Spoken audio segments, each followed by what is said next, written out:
alayhi wasallam upor. May mercy and blessing be upon Prophet Muhammad sallallahu alayhi wasallam. Peace be upon him. Allahumma salli ala Muhammad. Allahumma barik ala Muhammad.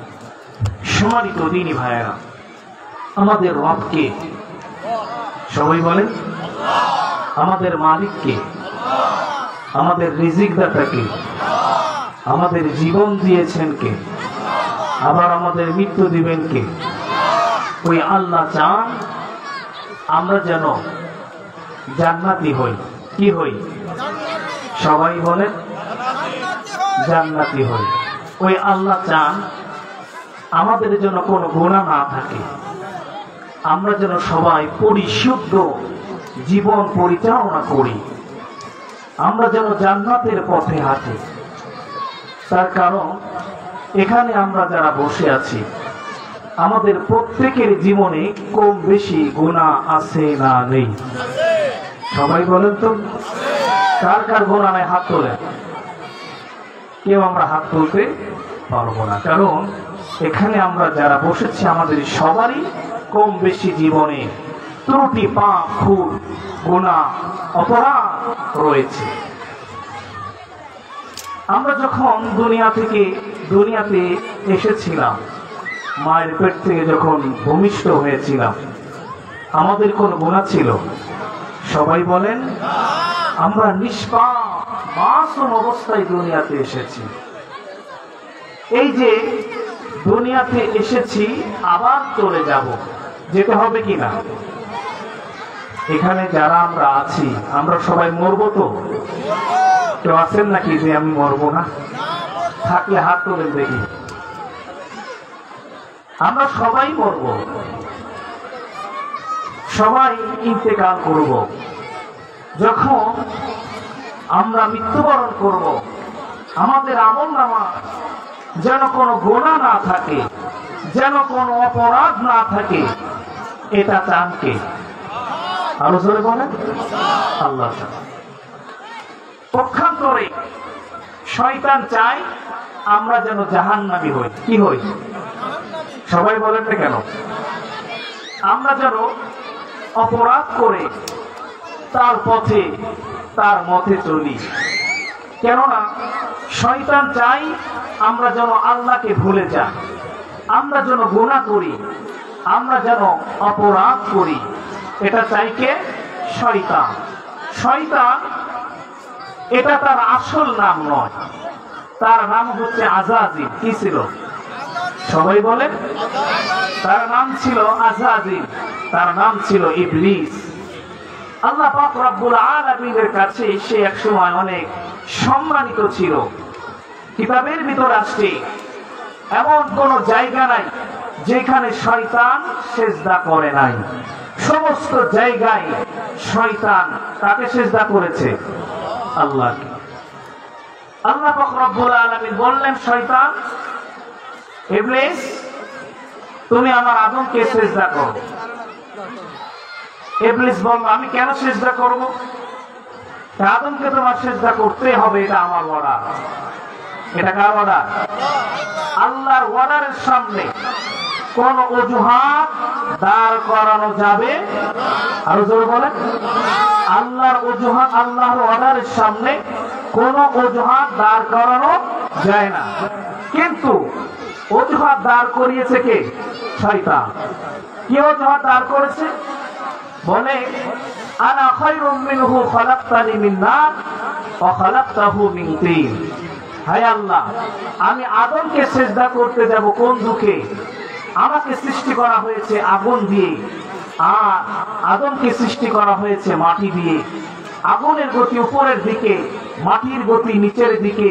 সুতরাং উপরের গতি কখনো নিম্ন গতিকে সিজদা করতে পারে না।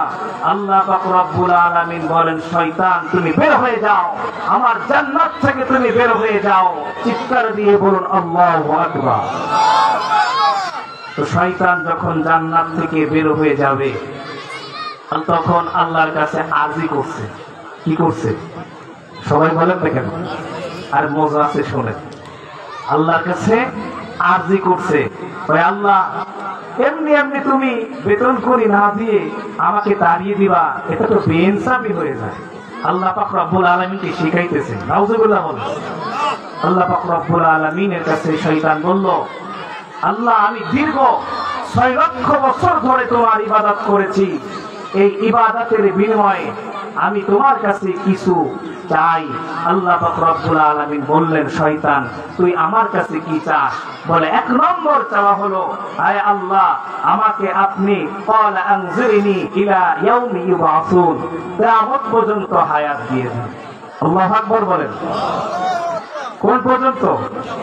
কিয়ামত পর্যন্ত আমাকে হায়াত দিয়ে দেন। এ কথা কার? শয়তানের। আল্লাহ পাক বলেন, ক্বালা ইন্নাকা মিনাল মুনযিরিন, যা আমি তোকে কিয়ামত পর্যন্ত হায়াত দিয়ে দিলাম। চিৎকার দিয়ে বল আল্লাহু আকবার।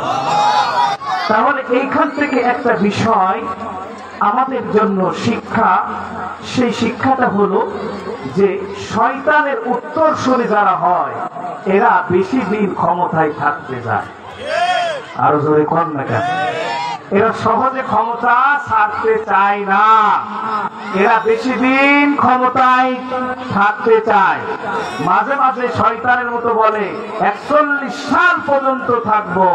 আল্লাহ পাক বলেন 41 সাল কেন, 24 সাল পর্যন্ত থাকতে পারবি না। কথা ঠিক কিনা? আরো জোরে বলেন না কেন? এই জন্য বেশি হায়াত পেয়ে, বেশি ক্ষমতা পেয়ে, বেশি পাওয়ার দেখাতে নেই। ক্ষমতা পেয়ে জনগণের উপরে, আনন্দের উপরে টর্চারিং করলে বেশি দিন ক্ষমতায় থাকা যায় না। ঠিক কিনা বলে? অহংকার দিয়েছিল, অহংকার করেছিল, সে এমন কোন জিনিস নেই যে নিজেকে দাবি করে নাই, খালি দাবি করতে বাকি ছিল আনা রব্বুকুমুল আলা। নিজেকে জান্নাতি মহিলাও দাবি করেছে। আবার সংসদে এটাও বলা হয়েছে যে তার নামের আগে অবশ্যই হযরত শব্দটা ব্যবহার করা দরকার। নাউজুবিল্লাহ বলেন। সব বলেছে, বেহেশতে নাকি তার অধিকার আছে বলে। নাউজুবিল্লাহ বলেন। এই মহিলা এমন কোন জিনিস নাই যে বলে নাই, কিন্তু খালি বলে নাই যে আমি আল্লাহ, এ কথা বলে নাই, আর সব সে বলে ফেলেছিল। ঠিক কিনা? আর এই জন্য তো আমার আল্লাহ পাক রব্বুল আলামিন অতি তাড়াতাড়ি তার পতন দিয়ে গোটা পৃথিবীর, তাম পৃথিবীর জালেমদেরকে সতর্ক করে দিলেন যে তোমাদের চক্রান্ত যত বড় হোক না কেন, তোমাদের চক্রান্তের চাইতে আমার আল্লাহ পাক, আমার ধরা আরো শক্তিশালী। ঠিক কিনা বলে? আল্লাহ পাক বলেন, ইন্না বাতশা রাব্বিকা লাশাদীদ, নিশ্চয়ই তোমার রবের ধরাটা বড়ই কঠিন। আওয়াজ করে বলেন আল্লাহু আকবার। শয়তান এবার বলল, আল্লাহ আমাকে আপনি কিয়ামত পর্যন্ত হায়াত দিয়েছেন, এতে আমি খুশি। শয়তান বলে খুশি? আল্লাহু আকবার বলেন। শয়তান খুশি। শয়তান এবার বলল, আল্লাহ আপনি আমাকে যে দুনিয়াতে পাঠাচ্ছেন, এই দুনিয়াতে থাকতে গেলে তো আমার কিছু কথার দরকার আছে না নাই? আল্লাহ পাক বলেন, তোর সমস্ত কথা হলো মিথ্যা কথা, তোর কথা হলো মিথ্যা কথা। এই জন্য যারা মিথ্যা কথা বলে এরা আর যাই হোক কখনো নবীর উম্মত হতে পারে। শয়তান এবার আল্লাহ পাক রব্বুল আলামিনের কাছে চাইতে শুরু করলো, আল্লাহ আমাকে আপনি থাকার জায়গা দেখিয়ে দেন, যেখানে আমি থাকবো। আল্লাহ পাক রব্বুল আলামিন বলেন, শয়তান রে, তোর থাকার জায়গা হলো পৃথিবীর সমস্ত অপবিত্র নাপাক জায়গা, টয়লেটের জায়গা। আল্লাহু আকবার বলেন। এই জন্য নবীজি সাল্লাল্লাহু আলাইহি ওয়াসাল্লাম বলেছেন, উম্মত যখন প্রসাব পায়খানায় প্রবেশ করবা, প্রসাব পায়খানায় প্রবেশ করার আগে বাম পা দিয়ে প্রবেশ করবা আর বলবা, আল্লাহুম্মা ইন্নী আউযু বিকা মিনাল খুবুসি ওয়াল খাবাইস। সমস্ত শয়তান থেকে, সমস্ত ধরনের চক্রান্ত থেকে আমি কেবলমাত্র একমাত্র মালিক আল্লাহর কাছে আশ্রয় প্রার্থনা করছি। আওয়াজ করে বলেন, মুমিনরা একজনের কাছে আশ্রয় প্রার্থনা করে, তিনি কে? আরো জোরে বলেন না কেন, তিনি কে? এবার শয়তান আল্লাহ পাক রব্বুল আলামিনের কাছে আরো আবদার করল। আল্লাহ পাক বলেন, শয়তান আর তুই কি চাস? قال فبما أغويتني لأقعدن لهم صراطك المستقيم।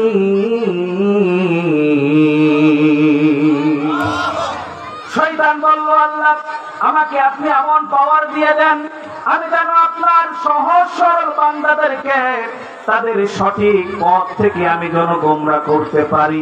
চিৎকার দিয়ে বলুন আল্লাহু আকবার। এই জন্য দেখবেন খারাপ কাজে কিন্তু কোনো বাধা হয় না, যত বাধা হয় ভালো কাজ করতে গিয়ে, ঠিক কিনা? ওয়াজ মাহফিল করতে গেলে অনুমতি লাগবে, সেনা নাই ছিল কি না? আর জোরে বলেন না কেন? আল্লাহর কথা বলবো, নবীর কথা বলবো, কোরআনের কথা বলবো, এই কথা বলতে গেলে পৃথিবীর কারো অনুমতি দরকার নাই, ঠিক কি বলেন? অথচ ওরা এমন একটা রুল জারি করেছিল যে ওদের অনুমতি ছাড়া পোশাক করা যাবে না, ঠিক কিনা বলেন? এমন একটা কায়দা ওরা তৈরি করে ফেলেছিল যে পোশাক করতে গেলে ওদের কাছে যেতে হবে, ভাই আমি কি পোশাক করবো? এইভাবে একটা তাল বাহানা ওরা তৈরি করেছিল। একটা মাহফিল আপনি করবেন, এই মাহফিল করতে যে আপনার ওয়ার্ডের পার্টি নেতা থেকে শুরু করে কাউন্সিলর, ওই এলাকার থানার SP, OC, DC, DMP, commissioner পর্যন্ত অনুমতি লাগতো, ঠিক কিনা বলে? এটা আমার আল্লাহ বরদাস্ত করে নাই। কোরআনের সাথে বেয়াদবি আল্লাহ পাক রব্বুল আলামিন কখনো বরদাস্ত করে না। আওয়াজ করে বলেন ঠিক কিনা? আমার বন্ধুরা, শয়তান আল্লাহ পাক রব্বুল আলামিনকে বলেছিল, সুম্মা লাআতিআন্নাহুম মিন বাইনি আইদিহিম ওয়া মিন খালফিহিম ওয়া আন আইমানিহিম ওয়া আন শামাইলিহিম ওয়ালা তাজিদু আকসারহুম শাকিরিন। আল্লাহ পাক রব্বুল আলামিনের কাছে শয়তান আবদার করেছিল, আল্লাহ আপনি আমাকে এমন শক্তি দিয়ে দেন, আমি যেন আপনার বান্দাদেরকে ডান দিক থেকে বাম দিক থেকে, তাদের সামনের দিক থেকে পিছনের দিক থেকে, এমনকি তাদের শরীরে আমি যেন বইতে পারি, তাদেরকে ধোঁকা দিয়ে বোকা বানিয়ে যেন জাহান্নামে নিয়ে যেতে পারি। কেননা অধিকাংশ তারা আপনার অকৃতজ্ঞ বান্দা হয়ে যাবে। চিৎকার দিয়ে বলুন আল্লাহু আকবার। আল্লাহ পাক রব্বুল আলামিন জবাব দিয়েছিল, হে মরদুল শয়তান, শুনে রাখ, আমার বান্দাদেরকে তুই ধোঁকা দিয়ে বোকা বানাতে চাস। আমার প্রিয় বান্দা যারা হবে, আমার প্রিয় পাগল পাড়া বান্দা যারা হবে, যারা আমাকে ভালোবাসবে, তাদের তুই কখনোই ধোঁকা দিয়ে বোকা বানাতে পারবি না। তাদের কাছে যে কোনো তোর লাভ হবে না। সুবহানাল্লাহ। আমার ভাইরা, আল্লাহ পাক রব্বুল আলামিন তিনি জানিয়েছেন, বান্দা তোমার গুনাহ যতই বড় হোক না কেন, আমার দয়া আমার মায়া তার চাইতে বহুগুণ বড় না ছোট? আরো জোরে বলেন না কেন? এই জন্য বলা হয়, আপনার গুনাহ যদি হয় খালের সমান, আল্লাহর দয়া নদীর সমান। আপনার যদি গুনাহ হয় নদীর সমান, আল্লাহর দয়া সাগরের সমান। আপনার যদি গুনাহ হয় সাগরের সমান, আল্লাহর দয়া আরশের সমান। এই জন্য যতই গুনাহ হোক না কেন, আপনি যদি আল্লাহর কাছে ক্ষমা চান, আপনি যদি আল্লাহর কাছে ফিরে আসেন, যিনি আপনার গুনাহগুলো ক্ষমা করতে পারে তিনি কে? আরো তো বলেন না কেন, তিনি কে? শয়তান আল্লাহকে বলেছিল আমাদেরকে সে ধোঁকা দিয়ে বোকা বানাতে চায়। আসলে কি আমরা সবাই শয়তানের ধোঁকায় পড়তে রাজি আছি? আরো জোরে বলেন না কেন? শয়তানের কথা শোনা যাবে? আরো জোরে বলেন, শুনবো আমরা? আমরা শুনবো না। শয়তানকে আমরা লাল কার্ড দেখিয়ে দিয়েছি, ঠিক কিনা বলেন? আরো জোরে বলেন, ঠিক কিনা? শয়তানকে লাল কার্ড দেখিয়ে দিতে হবে যে আমার কাছে এসে তোর কোনো লাভ নাই। আমার বন্ধুরা, আল্লাহ পাক রব্বুল আলামিন শয়তানকে চ্যালেঞ্জ করেছিল, হে শয়তান, তুই আমার বান্দাদেরকে ধোঁকা দিয়ে বোকা বানাবি। শোন, আমার বান্দারা তারা গুনাহ করবে, গুনাহ করার পর যখন আমার নাম ধরে আমাকে ডাক দিবে, তারা আমাকে ডাক দিবে রহমান বলে, আমাকে যখন ডাক দিবে, সত্তার বলে যখন আমাকে ডাক দিবে, আমি আল্লাহ আমার বান্দার গুনাহগুলো মাফ করে দিব। আর জোরে বলেন না কেন? আর এই জন্যই তো আল্লাহ পাক রব্বুল আলামিন তিনি ডাক দিলেন। আল্লাহ বলেন ওয়াসারিউ ইলা মাগফিরাতিম মির রাব্বিকুম ওয়া জান্নাতিন আরদুহাস সামাওয়াতু ওয়াল আরদু উইদ্দাত লিল মুত্তাকিন।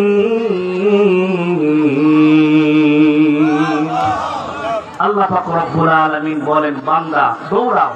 কি করো? সবাই বলেন দৌড়াও, প্রতিযোগিতা করো। কিসের প্রতিযোগিতা? ইলা মাগফিরাতিন মির রাব্বিকুম ওয়া জান্নাতিন আরদুহাস সামাওয়াতু ওয়াল আরদ। তোমার আল্লাহর ক্ষমার দিকে, তোমার আল্লাহর জান্নাতের দিকে তোমরা দৌড়াও। সুবহানাল্লাহ। কিসের দিকে দৌড়াতে হবে? সবাই বলেন ক্ষমার দিকে। কিসের দিকে দৌড়াতে হবে? ক্ষমার দিকে। কিসের দিকে দৌড়াতে হবে? জান্নাতের দিকে। কিসের প্রতিযোগিতা করতে হবে? ক্ষমা পাওয়ার প্রতিযোগিতা। কিসের প্রতিযোগিতা করতে হবে? জান্নাতে যাওয়ার প্রতিযোগিতা। আর আমরা করতেছি কি প্রতিযোগিতা? জোরে বলেন। জাহান্নামে যাওয়ার প্রতিযোগিতা করতেছি।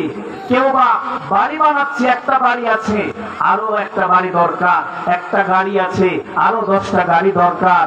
আমি এখন কাউন্সিলর, এখন কমিশনার হওয়া দরকার, এখন আমি মেম্বার, এখন চেয়ারম্যান হওয়া দরকার, আমি এখনো ক্ষমতায় যেতে পারিনি, জনগণের বাস দেওয়া দরকার। ঠিক কিনা বলেন? এখন এরা ক্ষমতায় পায় নাই, জনগণ এখনো ভোট দেয় নাই। যেইভাবে জনগণের উপর নির্যাতন শুরু করেছে, চাঁদাবাজি, টেন্ডারবাজি শুরু করেছে, মনে হয় আল্লাহ জানি কি করে ক্ষমতায় গেলে। ঠিক কিনা? আলোচনা বলেন না কেন? বিভিন্ন জায়গায় তারা আলেম ওলামাদের বিরুদ্ধে কথা বলতেছে। এরা এখনো ক্ষমতায় যাইতে পারে নাই, বলতেছে কোরআনের সাথে রাজনীতির কোনো সম্পর্ক নেই। আবার বলতেছে যে ধর্মের পরিচয় এটা বড় পরিচয় না, দেশীয় পরিচয় হলো বড় পরিচয়। নাউজুবিল্লাহ বলে। হে মুসলমান, তারা আমাদেরকে কোন ইসলাম শেখাতে চাই, তারা আমাদেরকে কোন দিকে ডাকতে চাই, এখান থেকে আমাদের বুঝতে হবে যে আগামীর বাংলাদেশে যদি এইরকম স্বৈরাচারী নাস্তিক মুরতাদরা যদি ক্ষমতা দখল করে, বুঝতে হবে মুসলমানদের উপর অত্যাচার করবে। আরো জোরে বলে ঠিক কিনা? এই জন্য এই সমস্ত উল্টা পাল্টা পাগল ছাগলদেরকে নেতা বানাবেন? এদেরকে ভোট দেওয়া যাবে? হ্যাঁ মুসলমান, এদেরকে ভোট দেওয়া যাবে। একটা ভোট হলো আমানত। আপনি যদি একজন চোরকে ভোট দিয়ে নির্বাচিত করেন, এই চোর যদি এলাকায় নেতা হয়ে সে শাসন করে, যত চুরি করবে ওই চুরির বোধে গুনাহ তার আমল নামায়, একার আমল নামায় যাবে না, আপনার আমল নামায় আল্লাহ ফ্ল্যাক্সিলেট করে দেবে। আরো জোরে বলে ঠিক কিনা? আল্লাহ পাক রব্বুল আলামিন বলেন, মান ইয়াশফা' শাফা'আতান হাসানাতান ইয়াকুল লাহু নাসীবুম মিনহা। আল্লাহ রব্বুল আলামিন বলেন, যে সমস্ত বান্দারা ভালো কোনো কল্যাণ কাজের সুপারিশ করবে, ভালো কোনো কাজের সহযোগিতা করবে, সহানুভূতি করবে, এই ভালো কাজ করার কারণে, সুপারিশ করার কারণে, সহযোগিতা করার কারণে আমি আল্লাহ তাদের আমল নামায় নেকি লিখে দিব।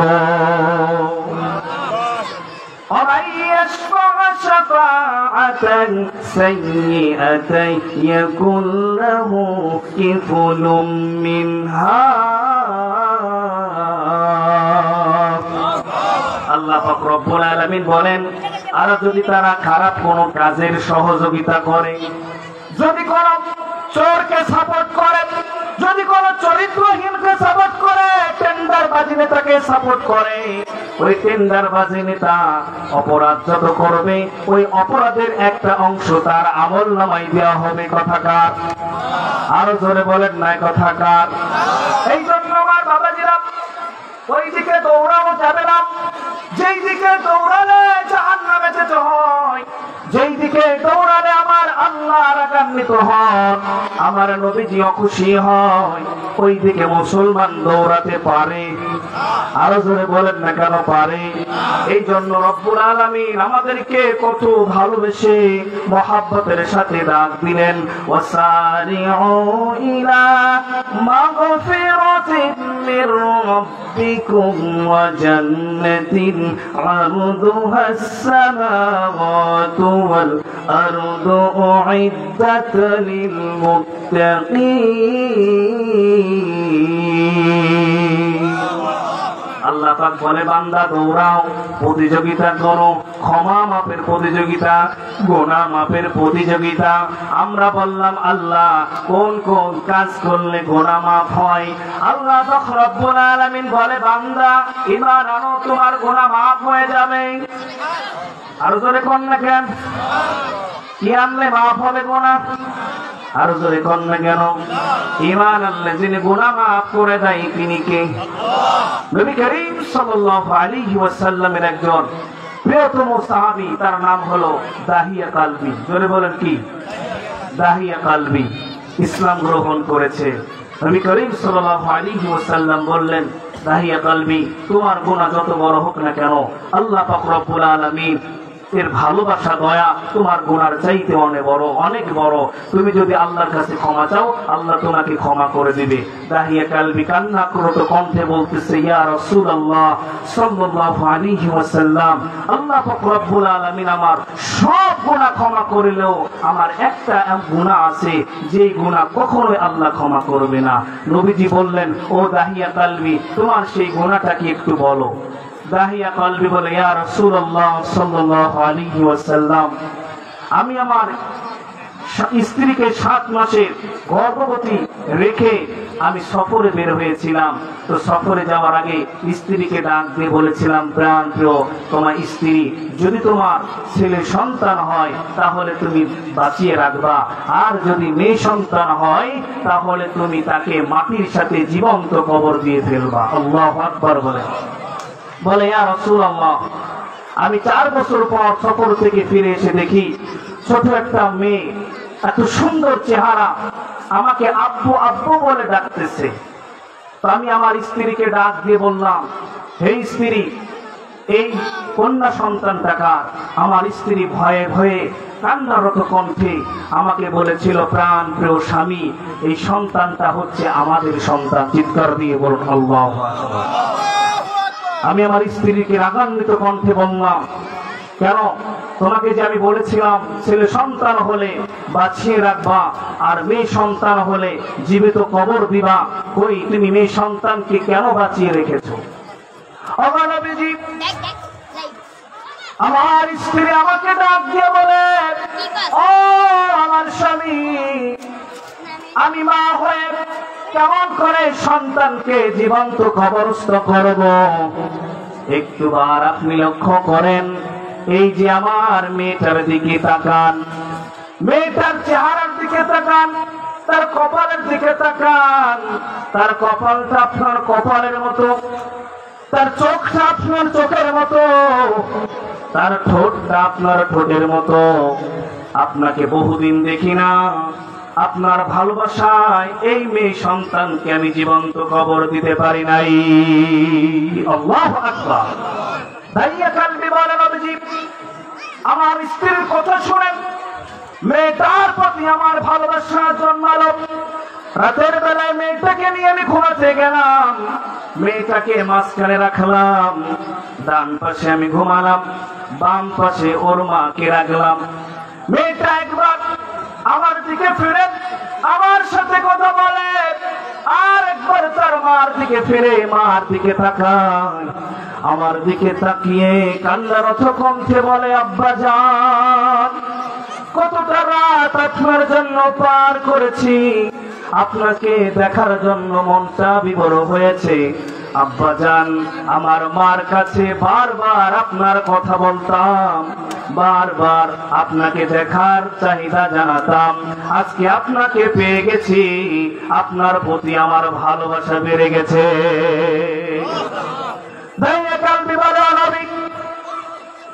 মনে মনে ভাবলাম এই মেয়েটা আমাকে আনন্দ দিবে, কিন্তু পরক্ষণে ভাবলাম না না, যখন সমাজের মানুষেরা সকালবেলা আমাকে গালি দিবে, বলবে যে তুমি মেয়ে সন্তানের পিতা, আমি সমাজের মানুষদেরকে কি জবাব দেব, তাদের সামনে কেমন করে নিজের মুখটা দেখাবো, এই ভেবে আমি নিয়ত করলাম সকালবেলা মেয়েটাকে নিয়ে ঘুরতে যাব। ও নবীজি, সকাল হয়ে গেল, আমি আমার স্ত্রীকে ডাক দিয়ে বললাম, প্রাণপ্রিয় স্ত্রী, তুমি এই জামিলাকে সুন্দর করে গোসল করিয়ে দাও, জামিলাকে নতুন কাপড় পরিয়ে দাও, আমি জামিলাকে নিয়ে তার নানার বাড়িতে বেড়াতে যাব। আল্লাহু আকবার বলে। আমার বন্ধুরা, দাহিয়া কালবের স্ত্রী জামিলাকে সুন্দর করে গোসল করিয়ে দিল, নতুন পোশাক পরিধান করিয়ে বাবার হাতে সুপর্দ করলো। এবার দাহিয়া কালবি তার মেয়ে জামিলাকে সাথে নিয়ে বনের দিকে রওনা হয়েছে, জঙ্গলের দিকে। মেয়ে সন্তান ডাক দিয়ে বলে, আব্বা যান, আপনি না বললেন নানার বাড়িতে যাবেন, নানার বাড়ি তো এই দিকে, আপনি কেন আমাকে নানার বাড়ি রেখে জঙ্গলের দিকে নিয়ে যাচ্ছেন? আমি বললাম, মাগো, সামনে তোমার জন্য খেলার জায়গা ব্যবস্থা করে রেখেছি, মেয়েটাকে খেলতে দিলাম, আর একটা কোদাল দিয়ে আমি গর্ত খনন করতে শুরু করলাম। গর্ত খনন করতে যে ধুলাবালি গুলো আমার দেহের ভিতরে লাগে, আমার দাড়ির ভিতরে লাগে, ওই ছোট বাচ্চা মেয়ে সন্তান এসে সেই ধুলাবালি আর ময়লা গুলো দাড়ির ভিতর থেকে বের করে দেয়। যখন গর্ত খনন হয়ে গেল, সন্তান ডাক দিয়ে বলে, আব্বা যান, এই গর্ত আপনি কেন খুঁড়তেছেন, কার জন্য খুঁড়তেছেন? ওগো নবীজি, আমি এত পাষাণ বাবা যে মেয়েটাকে তখনও আমি বলি নাই, মনে মনে ভাবলাম একটু পরেই তুমি টের পাবা কেমন করে তোমার জন্য গর্ত বানাচ্ছি। গর্ত খনন শেষ হয়ে গেল, মেয়েটাকে ডাক দিয়ে বললাম, জামিলা দিকে আসো, দেখো তো ওই গর্তের ভিতরে কি দেখা যায়। জামিলা বলতেছে, আব্বা যান, ওই তো কিছুই দেখা যায় না। যখন গর্তের কিনারে মেয়েটা আসলো, ওগো আল্লাহর নবী, আমি আমার জামিলাকে এমন জোরে জোরে ধাক্কা মারলাম, ধাক্কা মারার সঙ্গে সঙ্গে আমার কলিজার টুকরা মেয়ে জামিলা গর্তের ভিতরে পড়ে গেল। যখন গর্তের ভিতরে পড়ে গেল, জামিলা আমার মেয়ে ডাক দিয়ে বলে, আব্বা যান, আমি বুঝে ফেলেছি আপনি আমাকে মেরে ফেলবেন। ওগো আব্বা যান, আপনার পায়ে পড়ি, মেহেরবানি করে আমাকে আপনি মারবেন না, আমি আপনাকে বাবা বলে পরিচয় দিব না, প্রয়োজনে ভিক্ষা করে খাবো, প্রয়োজনে অন্যের বাড়িতে কাজ করে খাবো, কিন্তু আপনাকে বাবা বলে পরিচয় দিব না। ওগো আল্লাহর নবী, আমার সেই জামিলার কণ্ঠের আওয়াজ আমার মনের ভিতরে ভালোবাসার জন্মলো না। প্রশান বাবা, আমি বড় একটা পাথর খণ্ড এনে আমি আমার কলিজার টুকরা মেয়ে ফতফা জামিলার দিকে ছুঁড়ে মারলাম, সঙ্গে সঙ্গে আমার জামিলার জীবনটা বের হয়ে গেল। ওগো নবী, আমি আমার মেয়ে জামিলাকে জীবন্ত কবরস্থ করে আমি ফিরে চলে আসলাম। ওগো আল্লাহর নবী, আল্লাহ তাআলা আমার জীবনের সমস্ত গুনাহ ক্ষমা করলেও এই গুনাহটা আল্লাহ কোনোদিন ক্ষমা করবে না। নবীজি কান্না করতেছেন, তার চোখ দিয়ে পানি বেয়ে বেয়ে পড়তেছে, দাড়ি ভিজে যাচ্ছে। পাষাণ দিলে তো একটু কি মায়া লাগে না, স্বজাতির হাহাকারে বাতাস কাঁদে, অন্তরে কি তবু ব্যথার পলক পড়ে না। পাষাণ দিলে তোর একটু কি মায়া লাগে না, স্বজাতির হাহাকারে বাতাস কাঁদে, অন্তরে কি তবু ব্যথার পলক পড়ে না।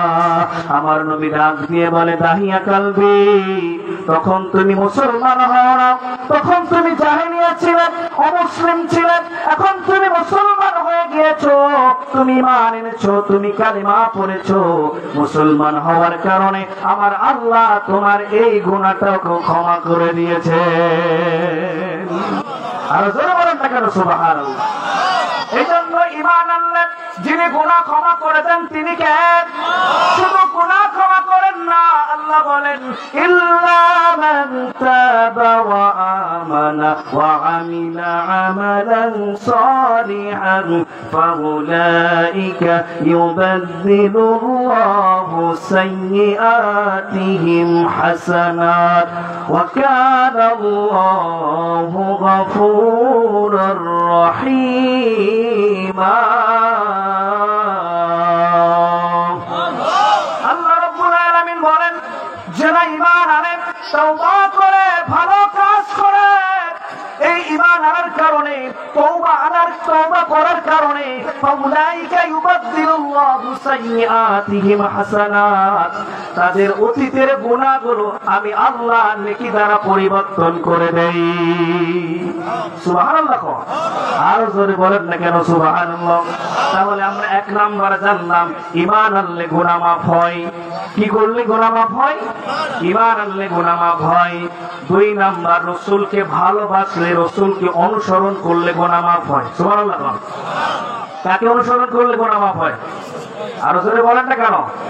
আমাদের রাসূলকে, আমাদের নবীকে সবাই বলেন হযরত মুহাম্মদ সাল্লাল্লাহু আলাইহি ওয়াসাল্লাম, তাকে অনুসরণ করলে যিনি গুনাহ মাফ করে দেন তিনি কে? এই জন্য আমার নবীকে ভালোবাসতে হবে জীবনের চাইতে কম নাকি বেশি? আরো জোরে বলেন না কেন, কম নাকি বেশি? রাসূলকে যদি কেউ গালি দেয়, রাসূলের বিরুদ্ধে যদি কেউ কথা বলে, রাসূলের বিরুদ্ধে যদি কোনো আইন পাশ হয়, সেই আইনের বিরুদ্ধে রাসূলের উম্মত হয়ে মুজাহিদের মতো তাদের জন্য প্রতিরোধ গড়ে তোলার জন্য কে কে রাজি আছি? হাত উঁচু করে আল্লাহকে দেখাই। নারায়ে তাকবীর, নারায়ে তাকবীর, নারায়ে তাকবীর। আল কোরআনের আলো, আমার নেতা তোমার নেতা। নারায়ে তাকবীর। নবীকে যে অনুসরণ করলে গুনাহ মাফ হয়, কথা বলেছেন কে?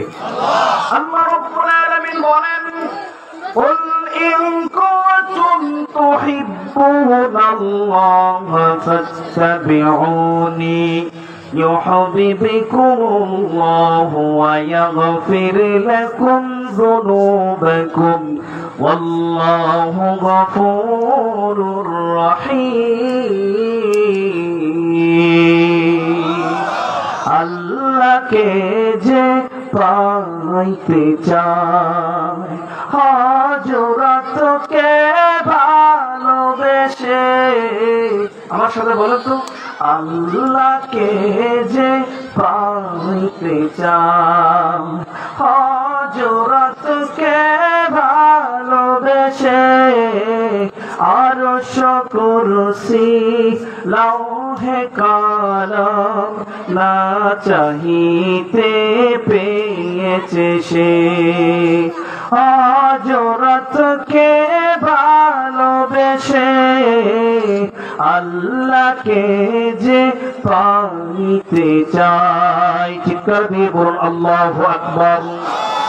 তাহলে আমার বাবাজিরা, আমরা আল্লাহকে প্রশ্ন করেছিলাম আল্লাহ কি করলে গুনাহ মাফ হয়? আল্লাহ আমাদেরকে বলে দিলেন তোমরা ঈমান আনো, ঈমান আনলে গুনাহ মাফ হয়। আল্লাহ পাক বলে দিলেন তোমরা আমার নবীকে অনুসরণ করো, নবীকে অনুসরণ করলে গুনাহ মাফ হয়। এরপর আল্লাহ পাক রব্বুল আলামিন বলেন, আল্লাযীনা ইউনফিকুনা ফিস সাররাই ওয়াদ দাররাই ওয়াল কাযিমিনাল غيظ والعافين عن الناس। আল্লাহ রাব্বুল আলামিন বলেন, যারা সচ্ছল অসচ্ছল অবস্থায়, গরিব আমার রাস্তায় খরচ করে, আমার রাস্তায় যারা ব্যয় করবে তাদেরকে আমি আল্লাহ ক্ষমা করে দিব। আরো যদি কন্যা কেন সুবহানাল্লাহ। এই জন্য আল্লাহর রাস্তায় খরচ করার দরকার আছে না নাই? কম নাকি বেশি? কিন্তু আমরা বেশি দান করি। যখন মসজিদ থেকে একটা চিঠি আসে, মাদ্রাসা থেকে যখন একটা চিঠি আসে, তখন বলা হয় ভাই আল্লাহর রাস্তায় কিছু দেন। তখন যখন পকেট থেকে বের করে সবচাইতে পুরাতন যেটা চলে না, পেট মারা ফুটা, ওইটাই দান করা হয়। ঠিক কিনা? মিথ্যা বললাম? হ্যাঁ। অথচ সে কিন্তু আল্লাহর কাছে চাইছিল মসজিদে ঢুকে, আল্লাহ আমার ঘরে এখন হয় নাই, ঘরে সাতটা দেব, টাকার দরকার। আর ওই মসজিদের মুয়াজ্জিন অথবা ইমাম সাহেব একটা কার্ড দিছে, মাহফিলের কার্ড।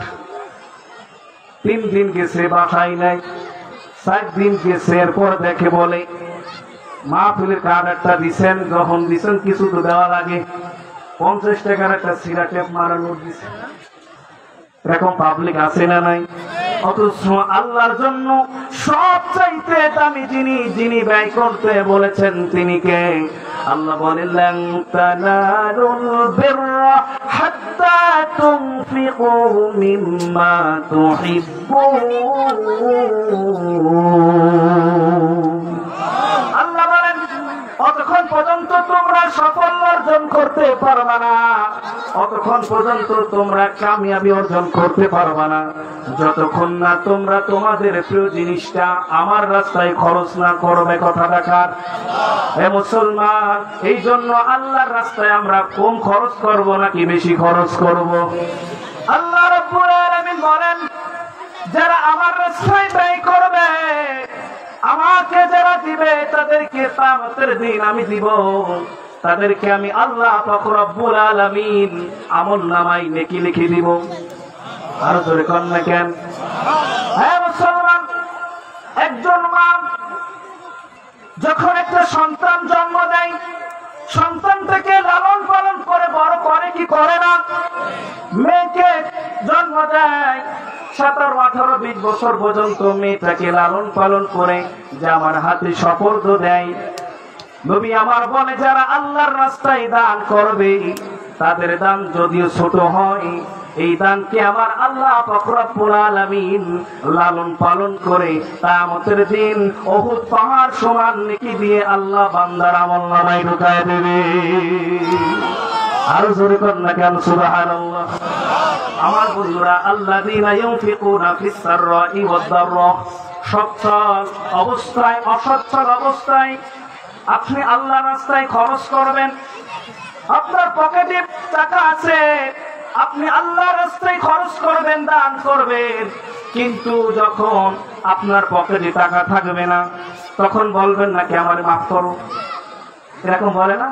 অনেক সময় সাহায্য চাইতে গেলে বলে তোমার আমার কাছে টাকা নাই, আমারে মাফ করো। এই কথা বলে কি বলে না? এই কথা বলা ঠিক না, বলা যাবে না। আপনি যদি পারেন তো নিজে দেন, আর যদি নিজে নাও দিতে পারেন, ওনাকে সাহায্য করুন। ভাই অমুকের কাছে যান, অথবা ভাই আপনি আসেন, অমুকের কাছ থেকে আমি আপনাকে দিয়ে দিলাম। সুবহানাল্লাহ। এইরকম একটা ঘটনা আমার নবীর জীবনে ঘটেছে। সুবহানাল্লাহ।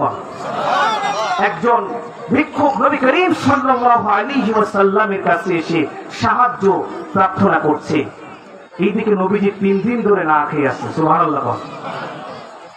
নবীর কাছে এসেছে ভিক্ষুক, এসে বলতেছে আল্লাহর নবী আমাকে আপনি সাহায্য করেন। আল্লাহর নবী বলেন তোমাকে আমি কি সাহায্য করব? আমি তো 3 দিন ধরে নিজেই না খেয়ে আছি। আল্লাহু আকবার বলে। আমার বন্ধুরা, নবী করিম সাল্লাল্লাহু আলাইহি ওয়াসাল্লাম যদি তিনি চাইতেন তাহলে বলতেন এখান থেকে চলে যাও, বলতো কি বলতো না? বলতে পারতো কি পারতো না? আরো জোরে বলেন না কেন? এখানে কি হয়েছে ভাই? কি সমস্যা? আসো অতিথি আসো, সমস্যা নেই, আসবে, অতিথিরা আসবে, সবারও তো এই মাহফিল তো শুধুমাত্র আমাদের একার না, সবার। ঠিক কিনা বলেন?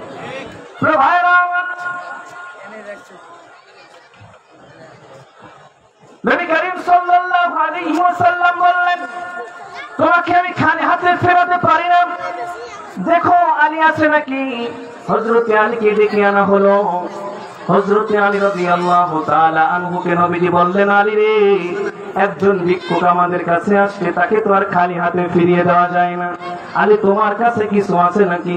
আলী ডাক দিয়ে বলে, ওগো আল্লাহর নবী, আমি নিজেও 3 দিন ধরে আপনার মতো না খেয়ে আছি, আমার হাসান আমার হুসাইন না খেয়ে আছে।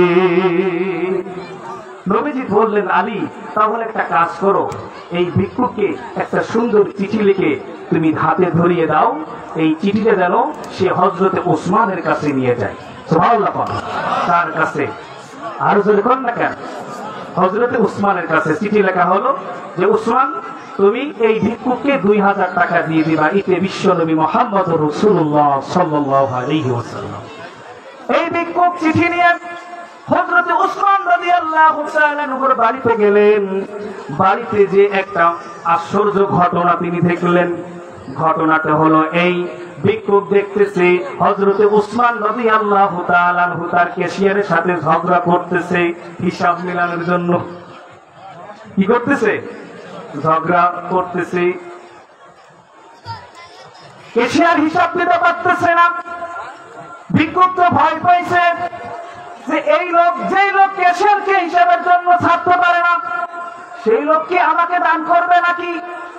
এই জন্য ভুল বুঝে সে আবার নবীর কাছে চলে গিয়েছে। নবীজি সাল্লাল্লাহু আলাইহি ওয়াসাল্লাম ভিক্ষুককে ডাক দিয়ে বলতেছে, ভিক্ষুক রে, তুমি কেন আবার ফিরে এসেছো? তুমি কি যাও নাই? আবার যাও। এবারও হযরতে ওসমান রাদিয়াল্লাহু তাআলা আনহুর কাছে গেছে। এবারও ওসমান রাদিয়াল্লাহু তাআলা আনহু ভিক্ষুকের সাথে আবার ঝগড়া করতেছেন, এখনো হিসাব মিলাইতে পারে নাই। ভিক্ষুক মনে মনে ভাবতেছে, যেই লোক ক্যাশিয়ারকে ছাড় দেয় না, সেই লোক কি আমাকে দান করবে নাকি? আল্লাহু আকবার বলেন। ভিক্ষুক আবার নবীর কাছে চলে গেছেন। নবীজি সাল্লাল্লাহু আলাইহি ওয়াসাল্লাম ডাক দিয়ে বলে, তুমি কেন ফিরে এসেছো?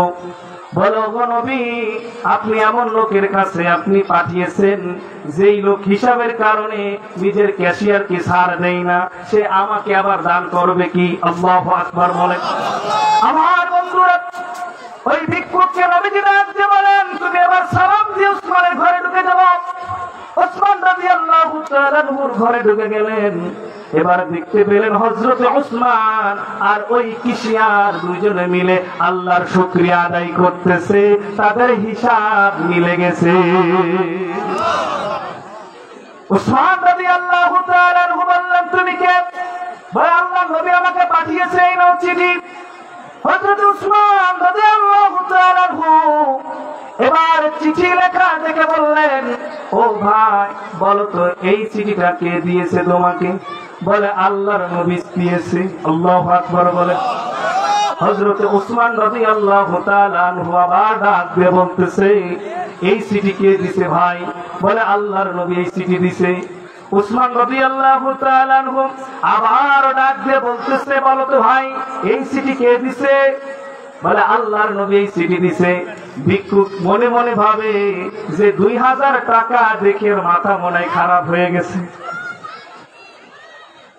যে সামান্য টাকার জন্য নিজের ক্যাশিয়ারকে ছাড় দেয় না, সে আবার আমাকে 2000 টাকা কেমন করে দান করবে? এই জন্যই ভিক্ষুক রাগ হয়ে সে রওনা করেছে, ফিরে আসতে শুরু করেছে। এমন সময় হযরতে আলীর সাথে দেখা। আলী রাদিয়াল্লাহু তাআলা আনহু বললেন, ভাই, তোমাকে আমি চিঠি লিখে পাঠিয়েছি, তোমাকে আমি সাহায্য করেছি, তুমি আমাকে কিছু দিবা, এটা আমি চাই, অথচ তুমি আমাকে কিছু না দিয়ে নিজে চলে যাচ্ছ। বলে, আমাকে, আমি তো নিজেই ওসমানের কাছ থেকে ফিরে এসেছি। হযরতে আলী রাদিয়াল্লাহু তাআলা আনহু, ওসমান রাদিয়াল্লাহু তাআলা আনহু, হযরতে ওই ভিক্ষুক আল্লাহর নবীর কাছে চলে গেলেন। নবীজি সাল্লাল্লাহু আলাইহি ওয়াসাল্লামকে হযরতে আলী ডাক দিয়ে বলেন, ওগো নবীজি, মনে হয় আপনার ওসমান আপনার ভালোবাসা ভুলে গিয়েছে। আল্লাহু আকবার বলে। ওসমান রাদিয়াল্লাহু তাআলা আনহু এমন সময় সাহায্যের বস্তা নিয়ে তিনি আল্লাহর নবীর দরবারে উপস্থিত হয়ে গেছে। আল্লাহু আকবার বলেন। আমার বন্ধুরা, এবার হযরত ওসমান রাদিয়াল্লাহু রাদিয়াল্লাহু তাআলা আনহুর দৃশ্য দেখে আমার নবীজি আশ্চর্য হয়ে গেলেন। ডাক দিয়ে বলে, উসমান কি হয়েছে বলো।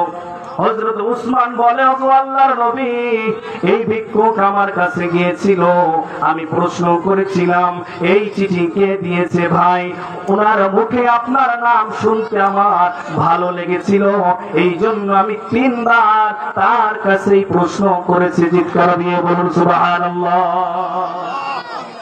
নবীজি, আপনি চিঠির ভিতরে লিখেছিলেন 2000 টাকা দিতে, আপনার নাম প্রতিবার বলায় আমি 2000 টাকা করে 6000 টাকা, আর আপনার এই 2000 টাকা মোট 8000 টাকা আজকে আমি তাকে দিয়ে দিলাম। নবীজি আমার সাল্লাল্লাহু আলাইহি ওয়াসাল্লাম তিনি কান্না করছেন। আল্লাহর নবী ডাক দিয়ে বলে, মালিক, আমার উসমান আজকে আমার জন্য যা করলো আমি উসমানকে কিছুই দিতে পারলাম না। আল্লাহ ওহী নাযিল করে ডাক দিয়ে বলে, বন্ধু হে, আপনার উসমানকে আপনার কিছুই দেওয়া লাগবে না, আমি আল্লাহ আজকে আমার গনি ডিগ্রি উসমানকে দিয়ে দিলাম। আর জোরে বলেন না কেন সুবহানাল্লাহ। এই জন্য মুসলমান বাবাজিরা আমার, এই ধন সম্পদ আমাদেরকে যিনি দিয়েছেন তিনি কে? এই জন্য সম্পদ আল্লাহর রাস্তায় ব্যয় করা দরকার আছে না নাই? আল্লাহ বলেন, আল্লাযীনা ইউনফিকুনা ফিস সাররাই ওয়াদ দাররাই ওয়াল কাযিমিনাল গায়যা ওয়াল আফিনা আনিন নাস। আল্লাহ বলেন, যারা সচ্ছল অসচ্ছল অবস্থায় আমার জন্য যারা ব্যয় করবে তাদেরকে যিনি মাফ করে দিবেন তিনি কে? আরো জোরে বলেন, তিনি কে? তাহলে আমরা আল্লাহ পাক রব্বুল আলামিনের কাছে প্রশ্ন করেছিলাম, মালিক, কি কাজ করলে, কি আমল করলে গুনাহ মাফ হয়? আল্লাহ ডাক দিয়ে বলে, 1 নম্বর ঈমান আনলে গুনাহ মাফ হয়, 2 নম্বর নবীকে অনুসরণ করলে গুনাহ মাফ হয়, 3 নম্বর আমার রাস্তায় খরচ করলে গুনাহ মাফ হয়, 4 নম্বর রাগ না করলে গুনাহ মাফ হয়। কি না করলে? হ্যাঁ, আমাদের রাগ কম নাকি বেশি? যখন রাগ ওঠে, ওরে বাবা রে বাবা, বউকে বলি তুই তালাক, তোর মা শুধু তালাক, এরকম আছে না? নেই? অথচ নবীজি বলেছেন যে রাগকে নিয়ন্ত্রণ করে সে হলো প্রকৃত বীর। চিৎকার দিয়ে বলুন ঠিক কিনা? এই জন্য যখন রাগ আসবে আপনাদেরকে একটা আমল শিখিয়ে দিই। নবীজি বলেছেন যখন রাগ আসবে তোমরা তখন উযু করবা। কি করবা? আর জোরে কর না কেন? উযু করবা। উযু করলে রাগ যিনি কমিয়ে দেন তিনি কে? মেহমানকে সামনে নিয়ে আসলে আলোচনা করো, ঠিক না? আলহামদুলিল্লাহ, যতটুকু আলোচনা করেছি আল্লাহ পাক রব্বুল আলামিন আমাদের সবাইকে আমল করার তৌফিক দান করুন বলে আমিন। আমা তাওফিক ইল্লা বিল্লাহ। আমার প্রতি রাগ আছে নাকি আপনাদের? রাগ করছেন নাকি? রাগ কইরেন না, উযু কইরে আইছেন।